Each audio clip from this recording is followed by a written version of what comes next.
À l'écoute de la petite enfance. Bienvenue à l'écoute de la petite enfance. Je suis contente de vous retrouver pour ce deuxième épisode. Ici Camille Desrochers et je serai avec vous pour la prochaine heure accompagnée de mon invité. J'espère que vous avez aimé d'ailleurs le premier épisode et si vous l'avez manqué, vous pouvez le retrouver sur Spotify, Apple Podcasts ainsi que YouTube. Vous pouvez également aller retrouver À l'écoute de la petite enfance sur Facebook et Instagram. Mon avertissement du jour, attention, cet épisode pourrait vous donner une envie soudaine d'acheter du matériel de jeu et de vous amuser. L'épisode d'aujourd'hui va vous outiller afin de bien cibler les jeux éducatifs qui vont répondre aux besoins des enfants. Donc, je suis en studio ce matin avec Karine Germain, que je vais présenter en fait comme étant une spécialiste ainsi qu'une formatrice en jeux éducatifs. Karine, bienvenue au studio C'est Fou 89.1. Allô Camille! Ça va bien? Mais ça va très bien, toi? Donc, je t'ai un petit peu présentée, mais je vais te laisser là, faire plus un portrait de ta personne. Bien oui, en fait, moi, je suis employée à la boutique L'Entrejeu de Trois-Rivières. L'Entrejeu, en fait, c'est vraiment un réseau de 5 boutiques et un centre de distribution. On est situé là, en Mauricie et dans la Naudière aussi.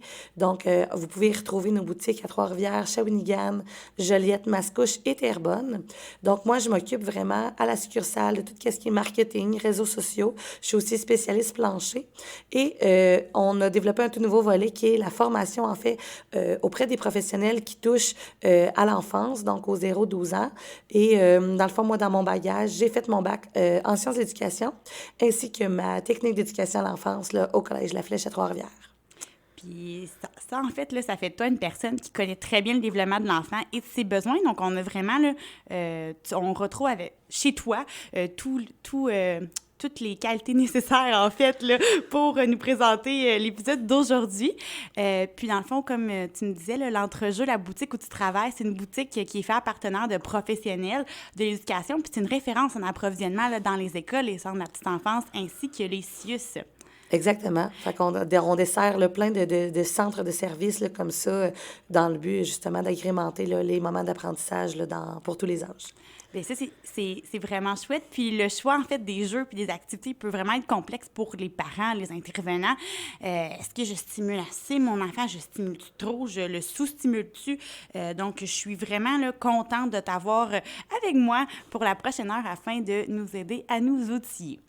Puis la première chose, en fait, que j'ai envie de te demander, c'est qu'est-ce qu'on entend par un jeu éducatif? C'est quoi la définition de ce concept-là, en gros, là? Bien, je pense que c'est une question que beaucoup de gens se posent parce que les clients rentrent souvent dans nos boutiques. Ils nous disent « Ah, moi, je cherche un jeu éducatif pour mon enfant de 3 ans. » Mais justement, qu'est-ce que c'est un jeu éducatif? En fait, tous les jeux sont éducatifs à leur façon. Chaque enfant est différent, on le sait, puis c'est pas nouveau aussi d'entendre que l'enfant apprend par le jeu.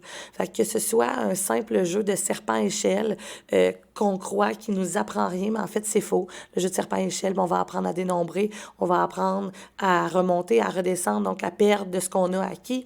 On va apprendre aussi à perdre une partie tout court, à gagner tout court. C'est plein de choses qui vont nous forger, en fait, à être prêts à vivre en société en tant que petit humain. Puis, tous les jeux sont éducatifs à leur façon. C'est certain qu'il y a des jeux qui vont vraiment cibler des sphères d'apprentissage ou des trucs très, très nichés là, chez l'enfant. Par contre, par exemple, apprendre les lettres majuscules, bien là, ça, c'est très poussé, c'est ce que ça veut dire. Spécifique, là. Exactement. Donc, c'est ce qu'on apprend dans ce jeu-là. Mais sinon, je dirais que tous les jeux sont là pour nous apprendre quelque chose à leur façon. Mais j'adore ta définition. En fait, je pense que je ne pouvais pas espérer mieux comme définition ce matin. Puis, on le sait, là, comme tu dis, le jeu est vraiment prôné dans le monde de la petite enfance, comme tu viens de le mentionner. On va dire que l'enfant apprend par le jeu. Puis, c'est d'ailleurs pour ça, en fait, que je trouve important qu'on aborde ce sujet-là sur l'émission. Et un des 5 principes de base du programme éducatif, du ministère Accueillir la petite enfance, c'est que l'enfant apprend par le jeu, comme on l'a mentionné. Et on se rappelle que ce programme-là présente les lignes directrices de l'éducation des enfants de 0 à 5 ans en milieu éducatif. Je vais d'ailleurs les citer, puis après ça, on va en parler ensemble. Donc, à la page 63, il est dit que le jeu est le moyen par lequel l'enfant réalise des apprentissages et se développe. En l'accompagnant pour lui permettre de tirer tout le potentiel des jeux qu'il amorce, le personnel éducateur et les responsables en service de garde éducatif soutiennent son développement global. Fin de ma citation. Je veux peut mettre l'accent ici sur le point qui indique que le jeu est amorcé par l'enfant, le jeu libre, le matériel libre et polyvalent sont beaucoup là, promus dans les milieux de garde à l'heure actuelle, mais il reste important d'offrir là, des jeux sans les imposer, en y allant avec les intérêts, les besoins, les capacités de chaque enfant. Puis toi, comment t'arrives là, à proposer ces jeux-là au personnel éducateur et aux parents en prenant en compte là, que justement, comme tu le disais tantôt, chaque enfant est différent? Bien, effectivement, c'est sûr que nous, quand je dis que je suis une spécialiste un peu planchée, là, tu sais, du jeu, tout ça, on apprend à cibler les besoins des clients qui viennent dans nos boutiques. On va commencer vraiment à un peu un principe d'entonnoir, là. Fait que quand le client vient nous voir, « Ah, je cherche un jeu pour mon enfant de 3 ans. » Bien, parfait. Déjà là, on va demander, est-ce qu'il y a des intérêts particuliers? Est-ce qu'il y a un bon temps d'attention? Parce que c'est pas tous les jeux de société, tous les jeux de table qui demandent nécessairement qu'on soit assis pendant 30 minutes à jouer, à lancer des dés. Ça peut être une idée qui est préconçue, mais en fait, on est tellement loin de ça. Il y a tellement plus que ça. Donc, il y a des jeux qui vont nous demander de bouger, qui vont beaucoup plus stimuler le développement moteur, ces choses-là. Fait qu'on y va vraiment avec l'intérêt de l'enfant, puis un peu avec son portrait, pour tenter d'offrir quelque chose qui correspond bien à l'enfant, mais aussi aux parents. Parce qu'on a beaucoup de clients qui viennent nous voir puis qui nous disent « Ah, nous, on n'a pas vraiment le temps de jouer avec nos enfants. On voudrait un jeu que l'enfant peut jouer seul. » Fait que c'est sûr que de notre côté, on a ce petit quelque chose en dedans de nous qui souhaiterait que le parent joue toujours avec son enfant, mais on sait que c'est pas toujours quelque chose de possible. Fait qu'il y a de plus en plus de jeux aussi maintenant qui offrent ces volets-là. Fait qu'un volet plus seul ou un volet plus accompagné. Puis on prend juste vraiment le temps d'écouter le client puis de voir qu'est-ce qui sont parfois les besoins à combler aussi à la maison, justement pour pouvoir offrir là, le meilleur produit possible. Mais c'est vraiment quelque chose, justement, qui est intéressant. C'est pas tout... En fait, vous êtes vraiment une boutique spécialisée, puis je pense que c'est un peu ce qui vous démarque, là, ce service conseil-là pour parents intervenants ou quiconque, en fait, qui veut se procurer un jeu. Là. Tout à fait. Puis si on continue dans notre développement 0-5 ans, on va parler des domaines de développement de l'enfant de 0 à 5 ans, qu'il y en a 4. On va dire le cognitif, le langagier, le social-affectif, le physique et moteur. Mais la plupart des jeux là, peuvent rejoindre, comme tu mentionnais tantôt avec ton exemple du serpent-échelle, la majorité de ces domaines-là, puis il suffit vraiment de se donner la peine de les identifier et de voir le jeu dans son ensemble. Par contre, quand on se dirige là, des côtés de catégories de jeux, là, elles sont nombreuses et très diversifiées. Est-ce que tu peux nous donner là, un topo, en fait, des catégories qu'on va retrouver? Comment que c'est organisé, tous ces jeux-là? Bien, c'est sûr que quand on s'adresse aux 0-5 ans, il y a vraiment la partie 0-2 ans Oui. où on n'a pas vraiment de jeu de table. On a de l'initiation aux jeux de société, ce que j'aime appeler, en fait.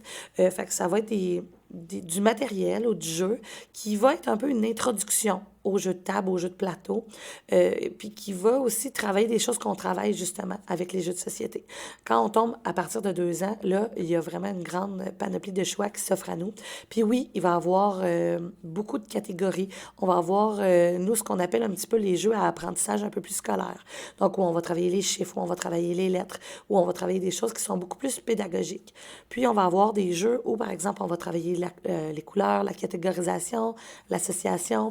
On va avoir des jeux compétitifs, on va avoir des jeux coopératifs. Donc, un jeu qui est coopératif peut aussi travailler les lettres et aussi travailler un côté moteur. Fait que c'est tellement diversifié que même nous, dans le classement de nos jeux, dans nos boutiques, c'est un enjeu du quotidien parce on pourrait pas classer les jeux selon leur type de jeu parce qu'ils touchent tellement à plein de sphères on pourrait pas avoir une catégorisation parfaite sur nos tablettes. Fait que l'important, c'est que nos conseillers connaissent vraiment nos produits. On est capable de savoir que tel jeu travaille telle chose. Puis à ce moment-là, ça nous permet juste vraiment bien de les conseiller aux personnes appropriées. Mais c'est vraiment là, quelque chose que je trouve qui est parfait, en fait, dans votre manière de voir la chose. Puis, comme tu as apporté beaucoup de matériel de jeu. Oui. Tu parlais derrière d'un jeu de coopération. Moi, j'ai vu là, Little Action et Little Cooperation. Exactement. Ben là, je ne l'ai pas dit en français. Y a-t-il un terme français? Non, on les appelle comme ça. Oui, c'est ça. On aurait pu dire Little Action et Little Coopération. Oui, c'est ça. C'est des jeux aussi que j'utilise, mais justement, ces jeux-là aussi, ils s'adaptent selon le niveau de l'enfant enfants. Je crois que c'est 2 ans et demi à 5 ans pour le coopération, puis l'autre, c'est à peu près la même chose. Oui, en fait, exactement. sensiblement. La collection Little, en fait, là, Oui. de la compagnie Jayco, c'est tous du 2 ans et demi, 5 ans. Oui. Il y a une gamme là, d'une presque dizaine de jeux là, qui existent maintenant. Puis c'est vraiment souvent les premiers jeux qu'on va conseiller, là, justement, soit pour les milieux de garde ou pour les familles. Puis après ça, bien, il en découle énormément Oui. d'autres, mais entre autres, ceux-là sont un grand coup de cœur là, chez nous. Puis, ça, justement, là, pour les âges cibles, pour faire du pouce avec ce qu'on vient de dire, là, à quoi se fier, justement, pour choisir le jeu? Qu'est-ce qu'on peut regarder pour savoir si le jeu convient vraiment à l'enfant en question? Tu sais, oui, vous êtes toujours des spécialistes, des conseillers qui sont là, mais c'est, mettons, moi, je regarde ça dans ma bibliothèque de jeux. Là. Est-ce qu'il y a des choses qui peuvent nous outiller pour mieux cibler de nous-mêmes là, si le jeu pourrait convenir à notre enfant? Puis aussi, en fait, non, je vais te laisser répondre à celle-là. Bien, en fait, il y aurait beaucoup de pistes là, sur lesquelles je pourrais partir avec la question que tu viens de me poser, parce que chaque enfant est unique et tous les besoins sont différents. Mais on le dira jamais assez, non, ça. Hein? C'est ça. Fait que oui, moi, là, c'est sûr, tu sais, je prends moi personnellement, là, moi, je suis une maman qui travaille dans un magasin de jouets et je suis une gameuse, Le rêve. personnellement. Donc, c'est certain que moi, les jeux de société, c'est quelque chose que j'affectionne particulièrement. Donc, moi, mon garçon, à 2 ans et demi, était assis à la table à jouer à des jeux de société. Fait que oui, c'est sûr que là, ça vient un peu biaiser les résultats de l'âge. Ça. Mais habituellement, je te dirais que la plupart des âges sur les boîtes sont très fiables.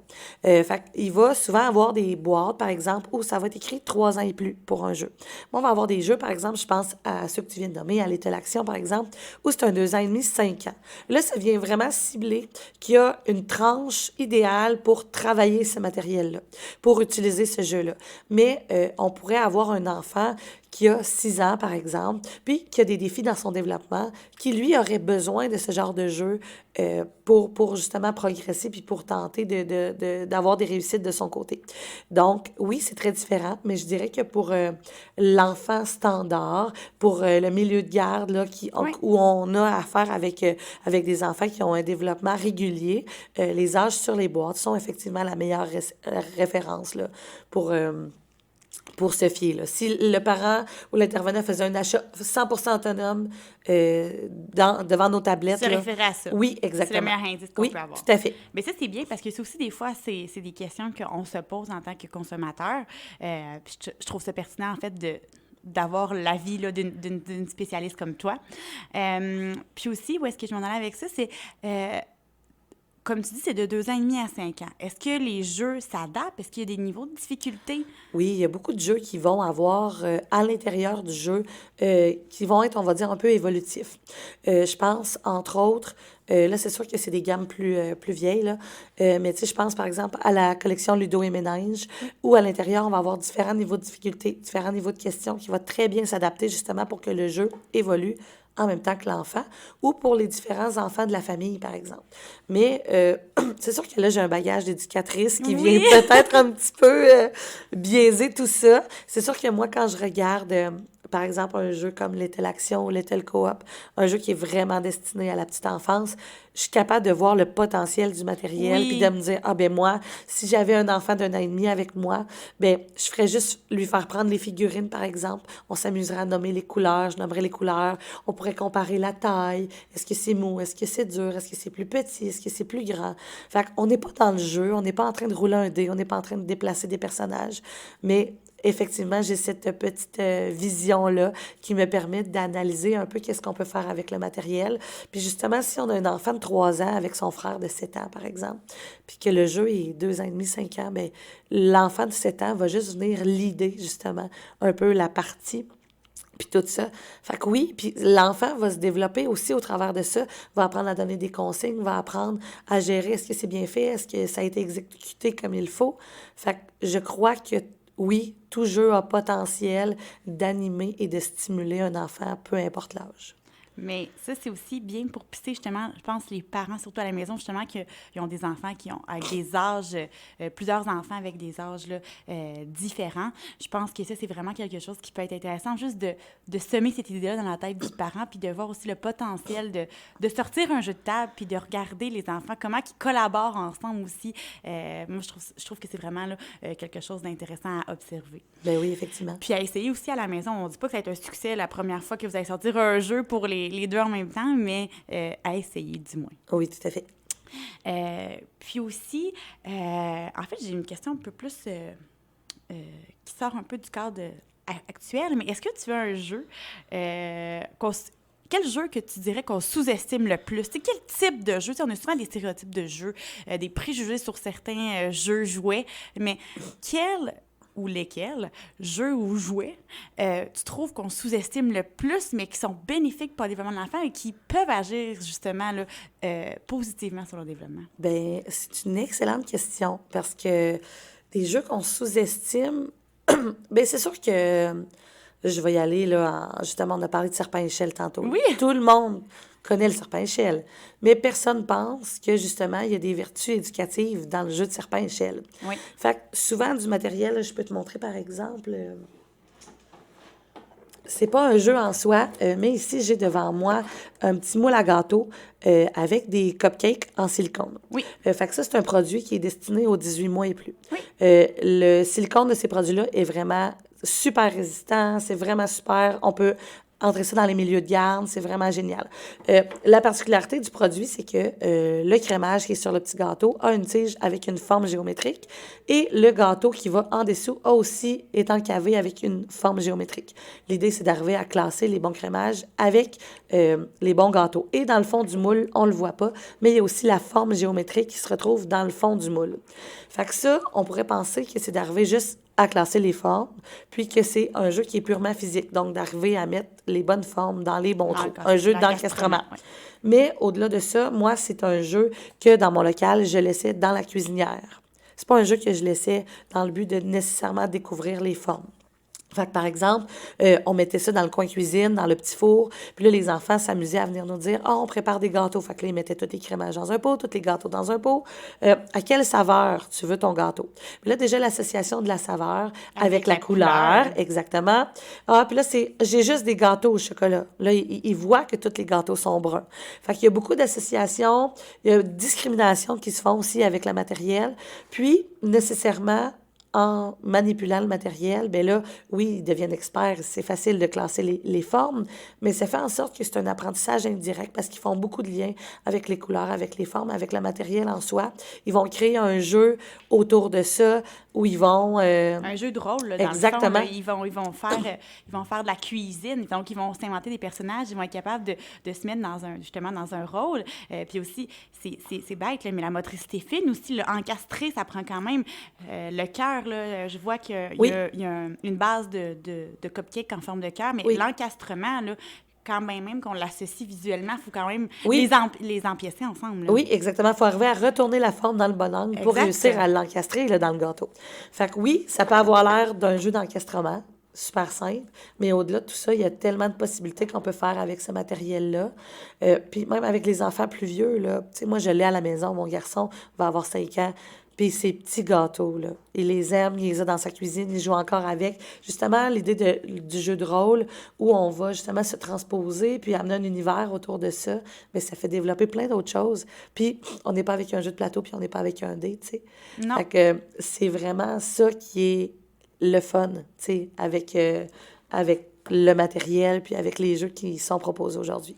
Oui, c'est ça. Puis c'est justement de voir au-delà de l'image en soi qu'on regarde sur le jeu. Puis c'est vraiment d'aller pousser notre réflexion à la base, en fait, parce qu'on n'a pas on n'a pas inventé un jeu complexe avec ça. Là. On a juste pris le jeu en son intégralité, tel quel, puis on a juste dit qu'est-ce qu'on peut faire avec tout ça. Tout à fait. Ça, je pense que c'est quelque chose qui est très intéressant à faire. Puis c'est des petites pistes de réflexion aussi qu'on peut commencer à faire en tant qu'intervenant, en tant que parent, en regardant les jeux aussi simple que celui-là dans la maison. Exactement. Puis, tu sais, on parle souvent de sortir du cadre. Bien, avec les jeux, c'est de sortir de la boîte. Tu sais, aussi de voir qu'est-ce que... J'aime ça. de qu'est-ce qui existe. Puis, tu dis, tu sais, en tant que parent, tu sais, ou en tant qu'intervenant, c'est de voir qu'est-ce qu'on peut faire au-delà de ce qui est proposé dans la boîte. Mais en côtoyant de la clientèle, puis en côtoyant beaucoup de gens dans mon quotidien, je réalise que c'est pas tout le monde qui a ce petit regard-là sur l'extra qu'un produit peut proposer. Puis ce qui est bien, c'est qu'il y a de plus en plus de compagnies qui vont créer du jeu ou du matériel avec des fiches à l'intérieur, avec des outils de bonification du matériel. Fait que pour le parent qui n'a pas cette petite fibre-là ou qui n'a pas l'imagination aussi développée que toi puis moi, qui a fait justement cette technique en éducation à l'enfance, ça, je crois que ça nous est très propre là, d'avoir ce côté-là très développé. C'est pas tous les parents qui l'ont, puis c'est correct. Puis c'est normal. Oui, tout à fait. Mais il y a tellement justement de compagnies maintenant qui pensent à ça, puis qui offrent plus que ce qu'il y a dans la boîte, avec des fiches, avec des idées d'activités. C'est de plus en plus là, présent dans le matériel qu'on reçoit. Oui, puis on le voit, puis c'est aussi ce qui détermine aussi un peu, je trouve, selon moi, la qualité aussi du jeu qu'on va avoir entre nos mains, de savoir là, bien l'exploiter. Puis même, tu sais, on parle de l'adulte aussi, mais l'enfant aussi, il va découvrir son imagination. On n'a pas besoin de se dire que les petits gâteaux, ils peuvent faire tout ça avec eux. L'enfant va le découvrir par lui-même. Puis juste en le laissant dans son coin cuisine, ben il va lui trouver une fonction peut-être qu'on lui aura pas pensé. Il va peut-être se faire un chapeau avec. Il va peut-être te dire que c'est, je sais pas, là, qu'est-ce que ça pourrait être un petit gâteau. Mais tu sais, il peut lui trouver plein de fonctions à son petit gâteau. Ben, c'est de laisser l'enfant aussi. Puis de voir que c'est aussi beau voir l'enfant créer, imaginer et concevoir par lui-même avec du matériel que de nous, en tant qu'adultes, se le dire dans notre tête. C'est de se mettre aussi un peu dans leur peau. Tout à fait. Puis tu parlais là, en début d'enregistrement là, justement du jeu libre là, qui était très prôné. Oui. Et justement, moi, je suis une de ces mamans rigides qui croient que quand on joue au serpent-échelle, on joue au serpent-échelle. On tourne le dé, on avance. C'est ça, la partie, tu sais. Moi, quand je fais... Tu sais, je suis une gameuse en soi, fait que je déroge pas des règles quand je joue à des jeux d'adultes.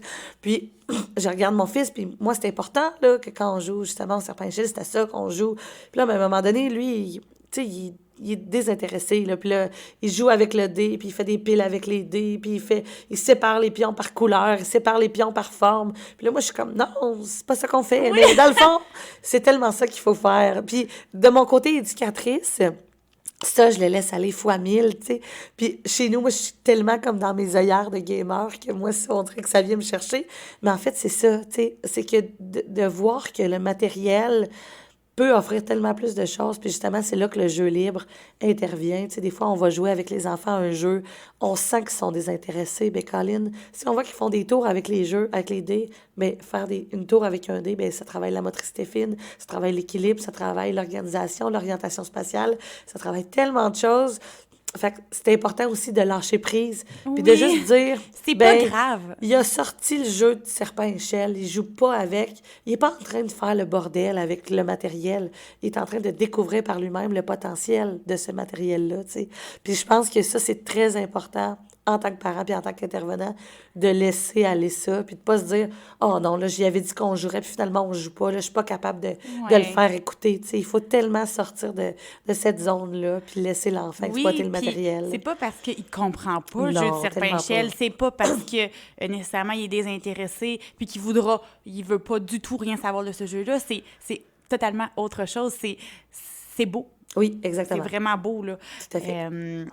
Puis, en fait, je trouve notre discussion était très intéressante. On dirait que je suis un peu perdue dans mes questions, mais avec ça, j'irais peut-être avec à quelle fréquence qu'on présente des jeux, tu sais. C'est-tu bien de jouer souvent avec un même jeu? Est-ce que on joue, puis à un moment donné, le jeu il est trop facile, on va le ranger?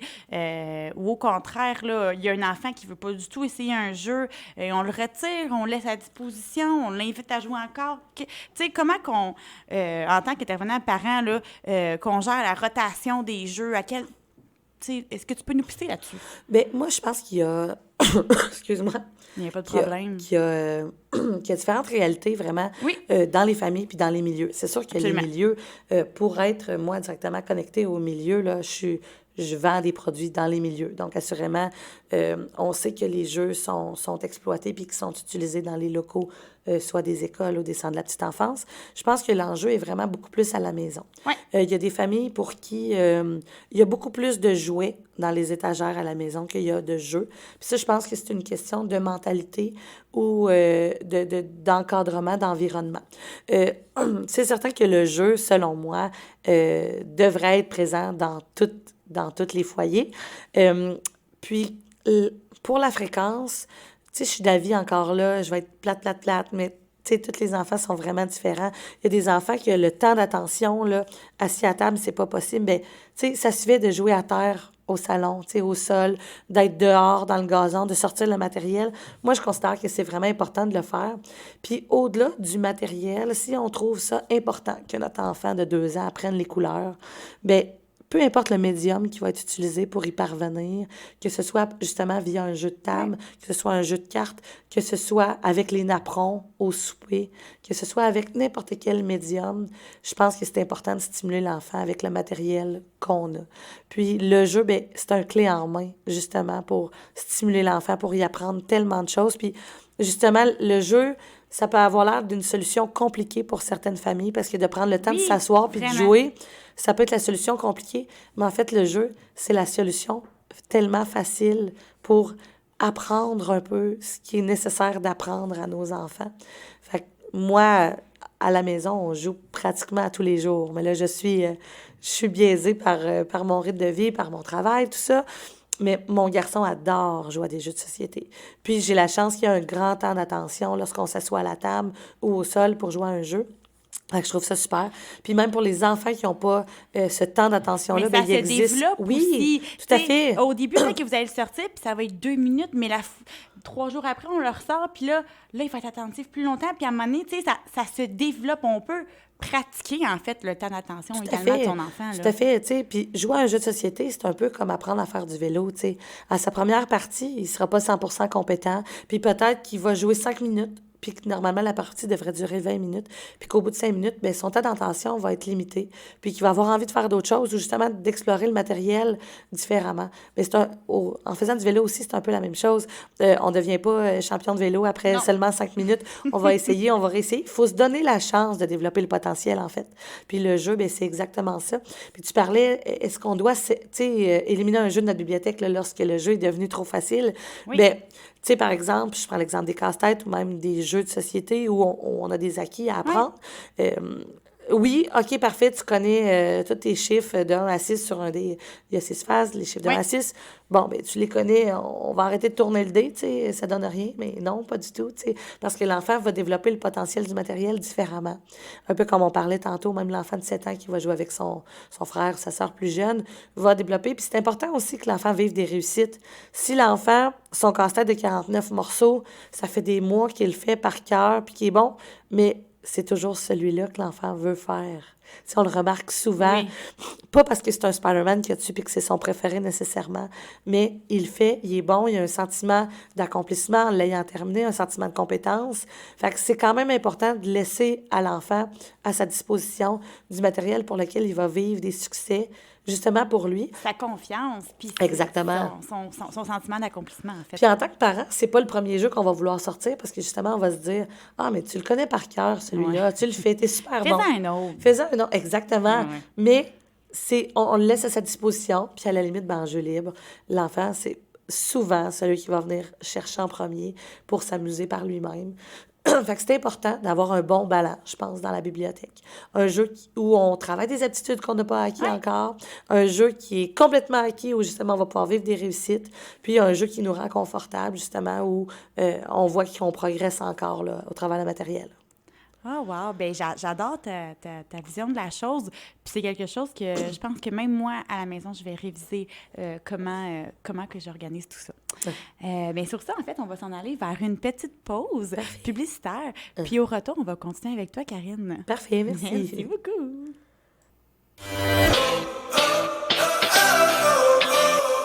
À l'écoute de la petite enfance. Bienvenue en studio. Salut. On est toujours avec Karine de l'entrejeu pour nous pour parler des jeux éducatifs. Donc, tantôt, on a vraiment parlé un peu de comment organiser nos jeux, comment choisir les jeux. Puis là, en fait, j'aimerais ça t'amener où est-ce que tu me parles de ton jeu ou ta collection de jeux préférée. L'indispensable. Là. L'indispensable. Ben, si j'avais vraiment un titre ou un produit à te montrer, là, que j'étais limitée à ça, je crois que je te sortirais ce charmant cube de mousse. En fait, c'est le jeu qu'on appelle le roule et joue. C'est un cube surdimensionné, je dirais peut-être là, de 15 cm par 15 cm, 100% en peluche, en tissu. Chacune des faces est de couleurs différentes. Et c'est un jeu qu'on propose même à partir d'1 an, puis qui va évoluer dans le temps, justement, pour tous les âges de la famille. Fait que pourquoi je l'aime, justement, c'est parce qu'on peut l'utiliser très tôt et jusqu'à très tard. Fait que c'est ce qui fait en sorte que le jeu nous permet d'être utilisé longtemps puis de ne pas être dans une tranche d'âge là, très, très restreinte. Parfait.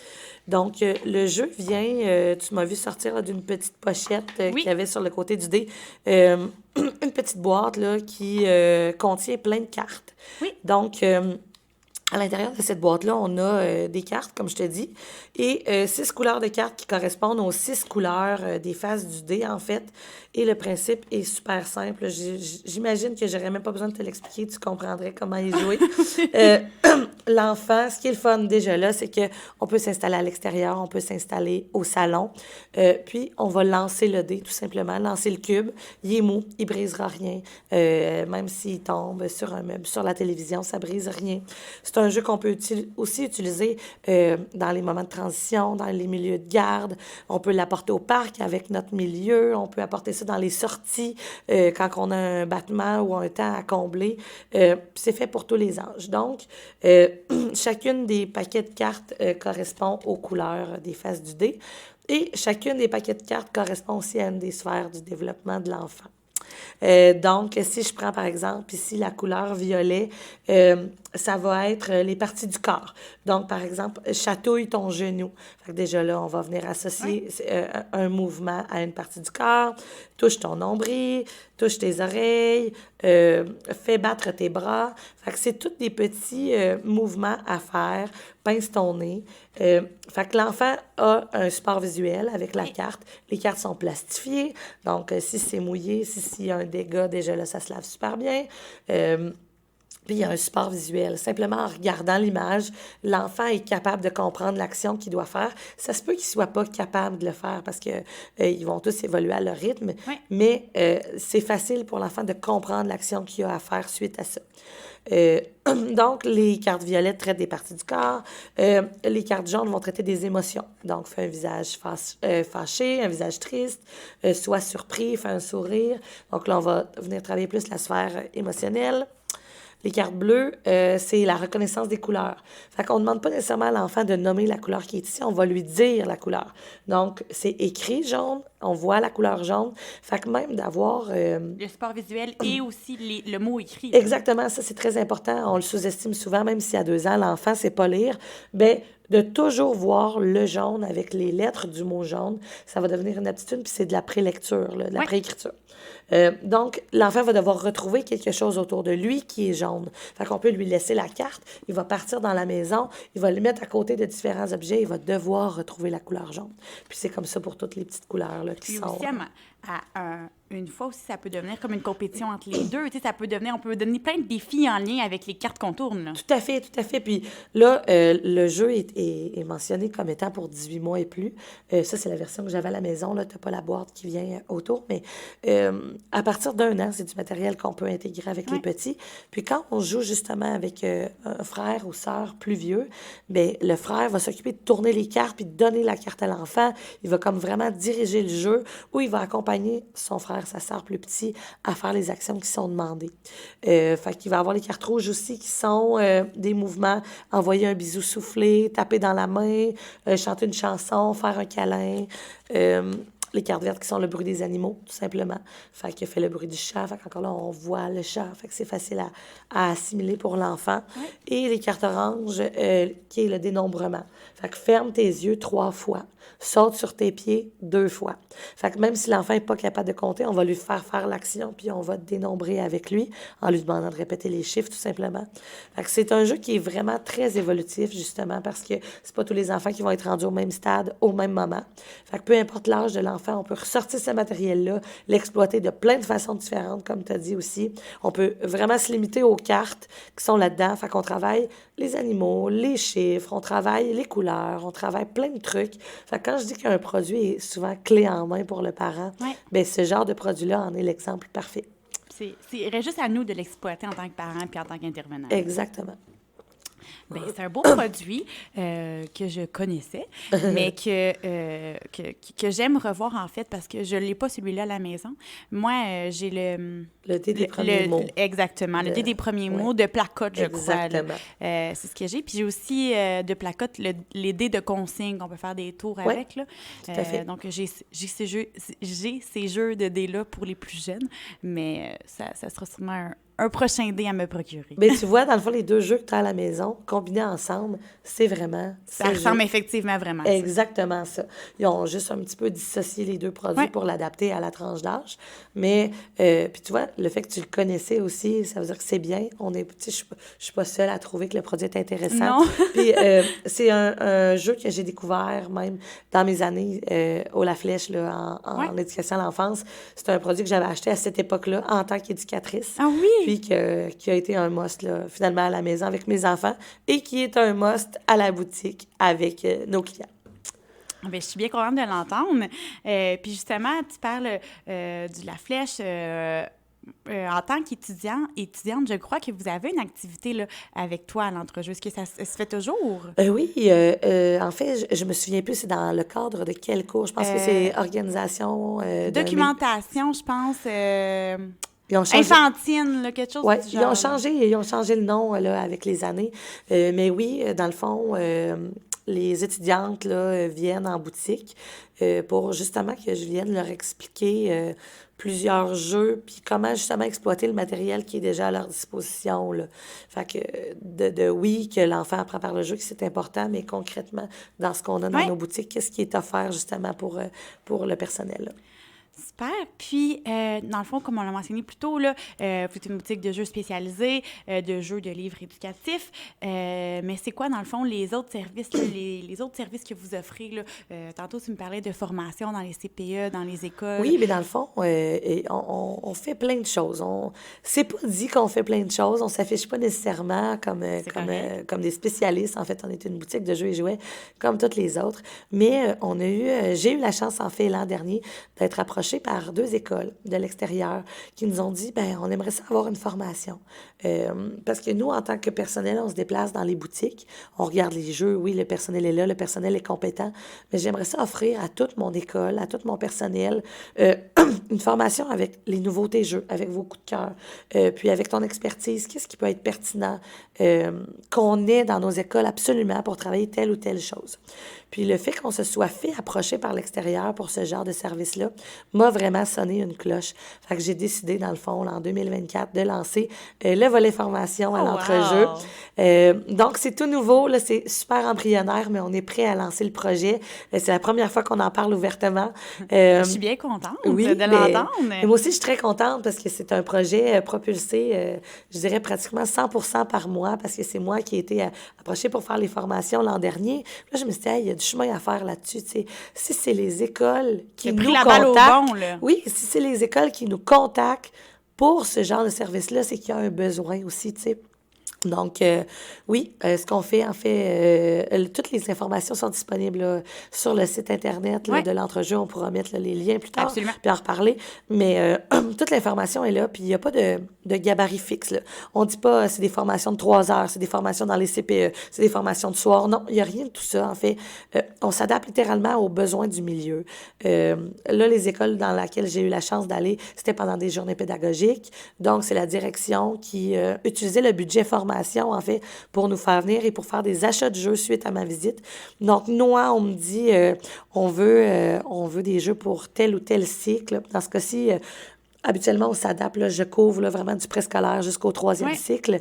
Puis, ça, c'est pour la formation dans les écoles, bien Ouais. sûr. Mais sans de la petite enfance aussi, on se déplace. Justement, le 0-5 ans, tu sais, j'ai apporté plein de produits avec moi aujourd'hui là, que je vais te présenter. Tu vas comme avoir un peu une mini-formation, toi aussi, de ton côté. Mais je me déplace en boutique avec pas en boutique, mais dans le milieu. Ouais. Fait que si je prends l'exemple, ça peut être un milieu familial, ça peut être un bureau coordonnateur, ça peut être tellement de milieux différents. Je me déplace avec du matériel que j'ouvre sur place. On peut manipuler le matériel, on peut y jouer. De préférence, les enfants sont pas sur place lorsqu'on fait les formations parce que le but, c'est vraiment d'outiller le personnel et non pas d'animer les enfants. Mais c'est bien d'en faire la précision, là. Oui, c'est ça. Là, appelez-nous pas pour qu'on vienne gérer vos petits mousses là, pendant 1 heure de temps dans votre local. On se déplacera pas. Mais oui, c'est vraiment d'outiller le personnel, justement. Fait qu'on se déplace avec le matériel selon leurs besoins. Si le matériel a pas si le milieu a pas de besoins particuliers puis qu'ils veulent juste vraiment découvrir, c'est en plus une formule carte blanche à ce moment-là. Je me déplace avec ce que je crois qui est le plus pertinent, avec les nouveautés. Puis si, au contraire, le milieu a des besoins particuliers, autant avec les TES, milieu, tout ça, on s'adapte. On vend aussi beaucoup de matériel adapté, là, nous, dans nos succursales. Tout ce qui est ressources, là, le time timer, les affiches de gestion, tout ça, c'est tout du matériel qu'on a, avec lequel je suis habituée de travailler aussi. Donc, on adapte 100% de nos formations au milieu qui nous approche. Puis, dans le formulaire qui est disponible sur le site web, justement, vous ne trouverez pas de prix, vous ne trouverez pas de plage horaire, vous ne trouverez pas de gabarit d'heures ou de cédule. On s'adapte vraiment selon la réalité du milieu. Mais c'est vraiment un beau service que tu implantes en ce moment. Donc, j'espère là, que ça va bien se dérouler pour toi dans cette première année là, de projet. C'est certain que si prochainement je vais retourner prochainement sur le milieu de travail. Pour ceux qui ne savent pas, je suis en congé de maternité. Mais c'est sûr que je vais proposer en fait ce service-là. Je trouve que c'est vraiment un beau service complémentaire. Puis aussi, des fois, on arrive dans des milieux où est-ce qu'ils ont beaucoup de jeux à disposition, mais qui ne sont pas nécessairement utilisés leur plein potentiel. Exactement, leur plein potentiel. Donc, c'est bien d'en avoir, d'en acheter, de s'en procurer, mais de savoir les utiliser, des fois, de juste prendre l'armoire qu'on a déjà, puis de faire aussi avec ce qu'on a, au lieu de toujours vouloir... Tu sais, des fois, on est comme, je vais parler des animaux, je vais aller me chercher un jeu d'animaux, par exemple. Mais des fois, tu peux juste regarder ce que tu as à ta disposition, puis de ressortir aussi, puis de voir justement, comme on parlait depuis tantôt, là, le plein potentiel, puis de voir toutes les fonctionnalités qu'un jeu peut apporter, sans nécessairement que ça soit écrit sur la boîte en gros. Oui, là, tout à fait. Puis pour connaître aussi la réalité du personnel, je me souviens en tant qu'éducatrice d'avoir sur ma table de salle des employés des catalogues de boutiques spécialisées. Ouais. Pour ne pas la nommer, la revue qui est la plus présentée souvent sur les tables. Ouais. Puis les éducatrices font leurs achats via ce catalogue-là. Ouais. Ils vont donner leur numéro de code de produit à probablement la personne dans les bureaux en haut qui s'occupe, à l'adjointe pédagogique, de faire les achats. Fait que le personnel n'a même pas la chance de toucher le matériel, de voir le matériel. Ils font leurs achats souvent via un catalogue qui a 4 lignes pour leur expliquer c'est quoi le produit. Puis je me dis, il y a tellement... Puis je comprends la réalité. Ils peuvent pas envoyer toutes leurs éducatrices dans nos boutiques avec du budget infini pour venir choisir leurs produits. Mais ça, c'est un beau format que tu présentes justement pour venir, comme tu disais tantôt, combler ce besoin-là. Exactement. Puis permettre aux éducateurs, aux éducatrices de faire un choix plus consensueux, plus complet. Adapté à leurs besoins. Exactement. Donc, pour ça, je trouve ça vraiment là, génial pour les milieux. Donc, en fait, je vous encourage fortement là, à faire appel au service de Karine pour votre... en fait, là, on va tomber bientôt, justement, là, dans les affectations de poste pour l'année prochaine, pour la rentrée 2024. Donc, ça peut toujours être une bonne idée de faire appel à ce service-là. Oui. Puis aussi, vous offrez là, un rabais, je ne sais pas comment on peut appeler ça, corporatif. Oui, on peut appeler ça de cette façon-là. En fait, selon le milieu, justement, on offre... tu sais, si je me fie, par exemple, CPE et milieu scolaire, on offre un 15 % de rabais, là, autant sur les achats en ligne qu'en boutique, sur présentation de la carte de crédit du milieu ou d'un bon de commande, souvent qui est desservi là, par soit les secrétariats ou par les adjointes administratives en centre de la petite enfance. Fait que c'est un 15 % justement pour faire les achats, justement pour montrer qu'on est je dirais, pas sensibilisé à ce milieu-là, mais que de voir que la petite enfance, c'est un milieu auquel on aime se spécialiser, puis auquel on aime offrir, puis échanger, puis que nos produits, justement, se distinguent de ce qu'on peut trouver en grande surface. Qu'on a vraiment des produits qui s'adaptent aux défis des enfants, du matériel spécialisé, encore là, et du jeu éducatif. Donc, ce rabais-là est présent pour ça, justement, pour montrer la belle collaboration qui existe entre les milieux, les intervenants et nous. Mais c'est un beau geste envers justement le. Puis je pense que c'est une guise un peu de reconnaissance aussi envers ces milieux-là. Donc, pour ça, là, je vous remercie. Je trouve que c'est vraiment là, un beau rabais que vous offrez pour ces personnes-là. Rapidement, est-ce que tu pourrais nous faire une présentation? Je t'ai apporté beaucoup de choses. On a déjà parlé de Little Action, Little Corporation. On a parlé du D. Mais j'aimerais ça que tu me présentes peut-être un petit peu là, les autres jouets que tu... en fait, les autres jeux, pardon, que tu as apportés. Je peux commencer par te parler un petit peu du matériel que j'ai apporté, que moi, j'appelle du matériel d'apprentissage indirect. Parfait. Donc, un peu comme les petits gâteaux que je t'ai présentés tantôt. Oui. On va laisser ça à la disposition de l'enfant et l'enfant va apprendre sans s'en rendre compte. Parce que tu as abordé un petit peu aussi là, dans le podcast les jeux de société là, qui sont vraiment pédagogiques, qui apprennent les couleurs, ça. Oui. Est-ce qu'il faut forcer l'enfant à jouer puis tout ça? Mais je pense que justement, le matériel d'apprentissage indirect est là pour faire cet ouvrage-là qui n'est pas dans un cadre strict et super pédagogique. Fait que j'ai devant moi, ils sont vraiment super mignons, de la même compagnie que les petits gâteaux tantôt, c'est des biscuits, tout simplement, en forme de lettres. Fait que vraiment des petits biscuits sablés avec du crémage. Il y a toutes les lettres à l'intérieur. Il y a 42 biscuits, mais ça vient aussi avec des roues. Fait que, par exemple, tu vois là, la roue avec les lettres de l'alphabet, avec la flèche. Donc, l'enfant va être amené à tourner la flèche, à retrouver la bonne lettre, donc la reconnaissance des lettres. Oui. On peut travailler avec... Déjà, on peut voir toutes les lettres qui sont rouges sont des voyelles. Fait que oui, pour un enfant de 2 ans, ça veut rien dire, mais quand l'enfant va être plus vieux, on va pouvoir travailler... séparer les consonnes, séparer les voyelles. Ça vient justement aussi avec une autre roulette avec les chiffres. Donc, pige une lettre, pige 2 lettres. Donc, ça vient pas juste que c'est des biscuits. Ça vient avec justement un matériel d'accompagnement. Ça, encore là, on peut le laisser dans le coin cuisine. Ça vient dans une belle petite jarre à biscuits en plus. Fait que l'enfant apprend justement sans s'en rendre compte, tu sais. Fait que il y a 45 cartons de jeu à l'intérieur aussi pour écrire les mots avec des images. Fait que c'est vraiment super. Moi, c'est le genre de matériel que je préconiserais dans un milieu de garde, là. Je vous dis pas que ma salle de jeu est remplie de ce genre de matériel. On en a, là, des jouets de plastique, puis on a des jeux de société, mais ça, je trouve que c'est vraiment un beau plus-value à avoir, autant dans sa salle de jeu c'est très que dans son milieu. polyvalent et complet comme jeu, là. Exactement. Un produit coup de cœur aussi, les maniatables. Je ne sais pas si tu connais. Oui, je connais, mais je te dirais que je connais de vue, jamais utilisé. Dans le fond, c'est une planche de plastique dans lesquelles se retrouvent des petites billes de métal. C'est très sécurisé, là. Les billes ne peuvent pas sortir de la planche de jeu, mais ça vient avec un stylet, en fait, qui est magnétique. Donc, au début, on va juste tout simplement faire redescendre toutes les billes au fond du plateau. On va sortir le stylet et en approchant le stylet de la planche de jeu, les billes vont se surélever.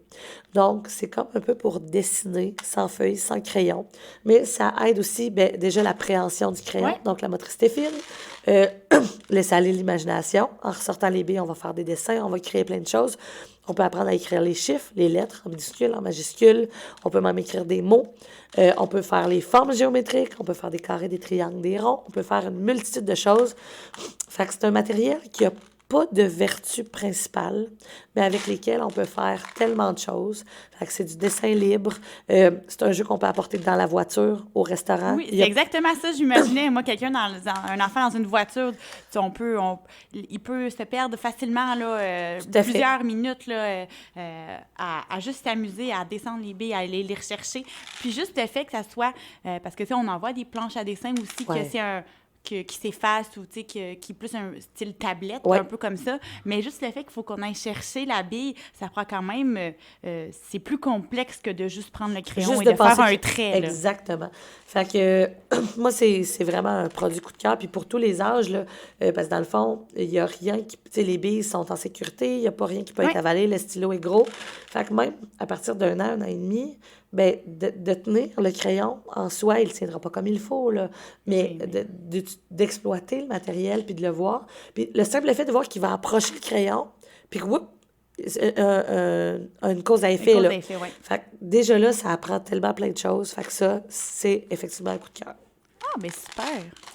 Je pourrais t'en présenter plein, là. J'ai essayé beaucoup de penser aux 0-2 ans parce qu'il n'y a pas de jeux de société vraiment pour le 0-2 ans. C'est important aussi de penser, je pense, à cette tranche d'âge-là, aussi aux alternatives qui peuvent se rapprocher à un jeu de société. Oui. Parce qu'il y en a, puis c'est pas juste des jouets.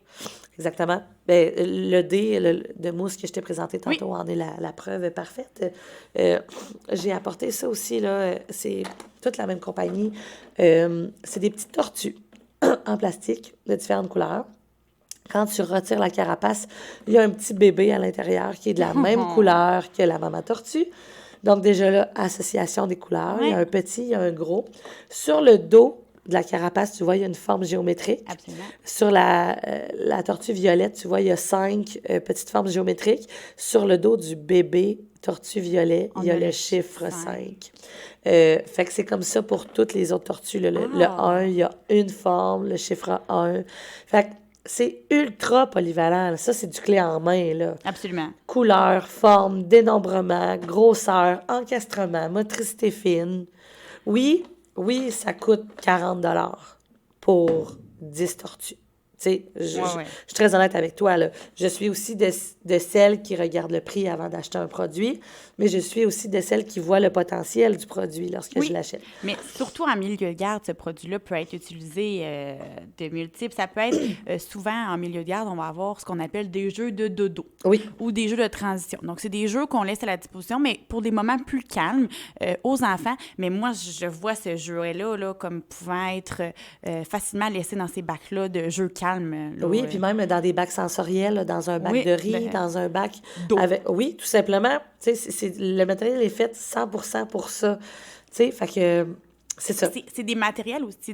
C'est fait avec des matériaux qui sont résistants, Tout à fait. qui sont faits pour durer aussi. Ça coûte peut-être 40 $ le jeu, mais vous avez ça pour très longtemps. Ah oui, ça rendra jamais l'âme, là. Tu sais. Non, c'est ça. Fait que c'est la qualité aussi là, qu'on regarde avec ça. C'est ça. Fait que ça revient au concept de sortir de la boîte. Oui. De voir le potentiel au-delà de tout ça. Puis, ben côté jeu, ben là, on a déjà parlé de Little Action, Little Co-op. On a abordé un petit peu les jeux placottes aussi ensemble.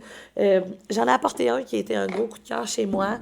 Placotte, ce qui les rend cool, je dirais.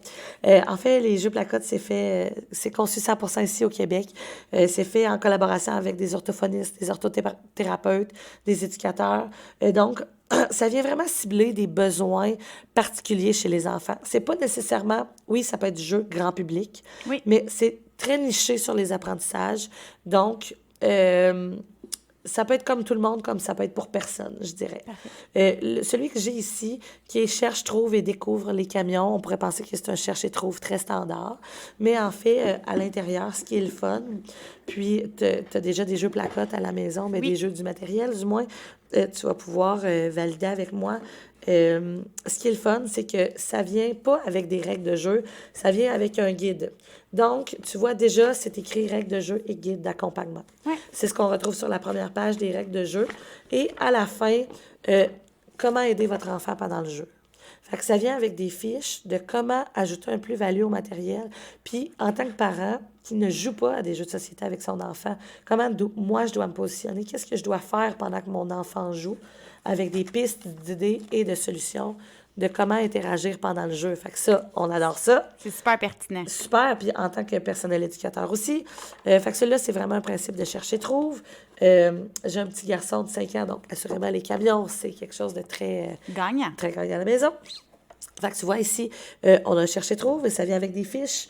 Donc, le coin de ma fiche est jaune, donc je vais venir chercher les cartes jaunes et poser la question. Donc, trouve le tracteur rouge. Très simple, ça peut être du 2 ans, ça peut être du 3 ans, c'est là le développement de l'enfant. Mais on va avoir des questions, par exemple, est-ce que la pelle du tracteur bleu est plus grosse ou plus petite que la pelle du tracteur vert? Alors là, ça devient de plus en plus poussé. Oui, il y a beaucoup de consignes. Donc, cette fiche-là travaille les couleurs et le plus petit et le plus grand que, mais on a aussi des fiches où on va travailler les émotions. comme celle-là ici, oui, il y a les camions, mais on va avoir une image, comment se sent l'enfant ici. Puis là, on va avoir sur la fiche, par exemple, ça, c'est la fiche orange. Trouve cet enfant dans la fiche, comment se sent-il selon toi et pourquoi? Fait que là, ça va être d'arriver à le retrouver premièrement dans l'image, à analyser son émotion, puis à regarder dans son environnement qu'est-ce qui l'amène à dire « Ah, ben c'est la joie que l'enfant ressent. » Donc, ça travaille vraiment plusieurs domaines de développement. Exact. En ayant le thème des camions pour les enfants qui aiment les camions. Je trouve que c'est vraiment... Bien, ça aussi, Placote, ça fait quand même des jeux qui sont assez complets et évolutifs. Là. Tout à fait, exactement. Ben merci, Karine, de nous avoir présenté ces beaux jeux-là. Ce qu'on va faire aussi, c'est qu'on va prendre... il va y avoir des photos qui vont être mises, il va y avoir les liens vers... si vous voulez les commander sur le site de l'entrejeu. Et on va mettre tous les liens là, nécessaires dans la barre d'informations. Super. Ben merci, Karine, là, de t'être jointe à moi pour cet épisode et pour avoir partagé ton expertise avec nous. C'est vraiment plaisant pour moi de te recevoir. J'ai trouvé vraiment très enrichissant là, ton passage. En fait, ça dépasse les attentes que j'aurais pu avoir. Est-ce que tu aurais un petit coucou à faire passer, un petit merci pour quelqu'un en spécifique? Ben en fait, oui, tu me prends de court, mais je pense que la raison aussi de laquelle j'ai pu venir jaser avec toi aujourd'hui, c'est vraiment par rapport à la grande ouverture d'esprit des propriétaires, justement, de l'entrejeu. On a la chance, on s'amuse souvent à dire qu'on est une petite famille. Avant, on avait juste la boutique qui était à Trois-Rivières, on n'était que nous. Maintenant, on a développé... On a 5 succursales, il y a plusieurs propriétaires, mais en tant qu'employé, on se sent pas juste comme un simple employé. J'ai commencé, moi, à travailler à l'entrejeu en tant que conseillère plancher il y a 8 ans. Puis aujourd'hui, je suis rendue où ce que je suis. Je donne des formations, je m'occupe des réseaux sociaux, je fais plein de choses. Puis tout ça vient de mon intérêt personnel, puis du jus un peu que je donne à mon employeur, puis que mon employeur me donne aussi. On a une tellement belle liberté de défis puis d'évoluer au sein de l'entreprise que je suis devenue spécialiste de quelque chose que j'aurais même pas pensé, il y a quelques années. Fait que le fait qu'il soit super ouvert d'esprit puis qu'il nous accompagne à nous développer autant personnellement que pour l'entreprise, ben je pense que c'est la plus belle chose qu'on peut avoir, là. Se lever le matin puis avoir envie d'aller travailler, c'est plus payant qu'une paye, en quelque sorte. Ah oui, vraiment. On travaille assez qu'on doit être heureux et épanoui au travail. Puis la reconnaissance qu'on peut en recevoir aussi est très, très payante. Exactement. Fait que mon employeur y est pour beaucoup, pour ma présence aujourd'hui. Vraiment, je suis très choyée. Bien, merci beaucoup d'être là. Puis, comme je te dis, là, merci d'avoir répondu positivement, d'être venu nous partager. Puis, on aurait pu sincèrement continuer la discussion pendant des heures. Effectivement. On aurait pu être parti, mais on veut quand même faire ça, là, concis et répondre au plus de besoins possibles. Ben oui, je comprends. Donc, merci encore. Puis, tout comme Judith, toi aussi, tu as reçu là, un petit paquet cadeau de la savonnerie artisanale Jadis. Donc, on les remercie encore une fois aujourd'hui. Et on va également remercier le C'est Fou 89.1 FM de nous prêter, en fait, là, de pouvoir, en fait, tourner, enregistrer plutôt nos épisodes dans leur studio. Et puis, n'hésitez pas à écrire des commentaires sur comment vous avez trouvé les épisodes avec Karine. Donc, vous pouvez aussi poser vos questions. Et tout se dit positif comme négatif. Tout est dans la manière de le dire. Exactement. Donc, il faut aller suivre le balado sur les différentes plateformes et le lien vers celle-ci vont être dans la description. Donc, merci 1000 fois encore, Karine, de t'être prêtée au jeu du balado et on se dit là, à la prochaine. Bien, merci à toi, Camille. Bye bye. Merci beaucoup. À l'écoute de la petite enfance.